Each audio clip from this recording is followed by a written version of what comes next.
I believe I am a risk taker, someone who is willing to try new things, someone who's unsatisfied with the status quo and is always seeking a better way. I'd say I relate best to those who care about things happening around the world rather than just in their own insular bubble or in their own community. And so I guess I would not necessarily define myself by one particular family or cultural background, but as one that is curious and eager to get to know many. I'd say that probably building a treehouse with my dad was one of the most fun aspects of my childhood. So we worked really hard to get all the wood and the parts in place and plan it, and he even made sure that we put hinges on the corners such that we could take it down in the wintertime, because I grew up where it snowed. And so we had a lot of fun. I'd say one is just the sort of general newness of a startup school and not having structures in place. So having to build structures and having to find the motivational aspects that helps people want to follow those structures as well, both faculty and students. I guess I would say working in a school environment was quite different from my previous work, because in my previous work there was a huge emphasis on team. And so what I learned a little bit of sort of being around educators is obviously there's a desire to have a lot of cross-curricular collaboration and that kind of team dynamic, but there is much more of an independent, I think, mindset as you are the sort of owner of your classroom and your curriculum, your subject matter, etc. I think it's absolutely been paid off. It's absolutely been worth taking the chance, taking the challenge of a new place.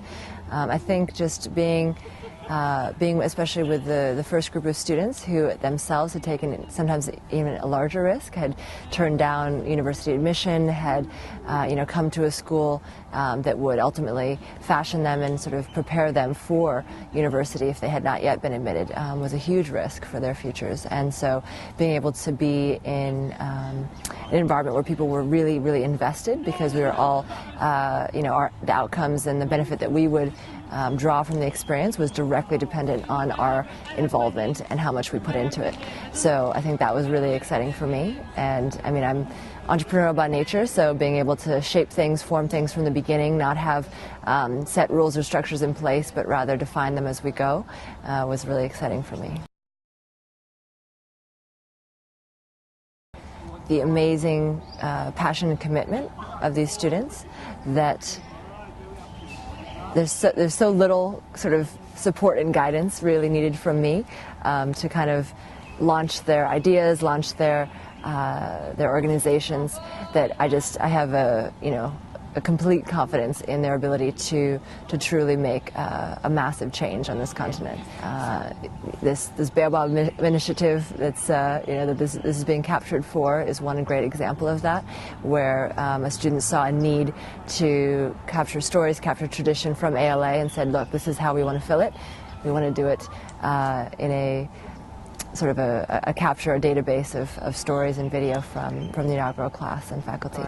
I'd say that I've also learned the importance of faith and having a sense that that there's a purpose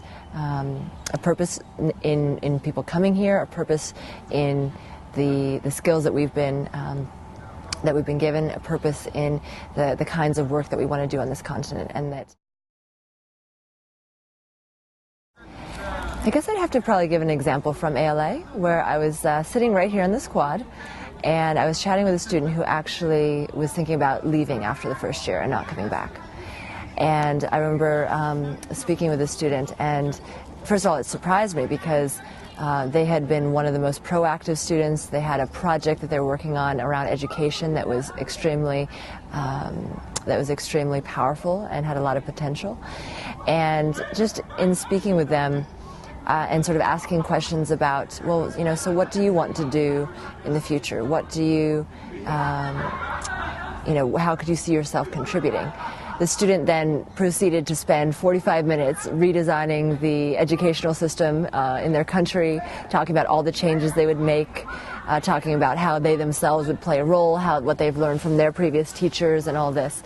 And it was, I think it was powerful in that ultimately the student did return and did go on to also then be acknowledged through multiple leadership awards and just a massively successful culminating project. And so I would say that I've absolutely been humbled by many of my colleagues, especially my colleague and flatmate, Diana Hansen, in just their absolute commitment to this continent.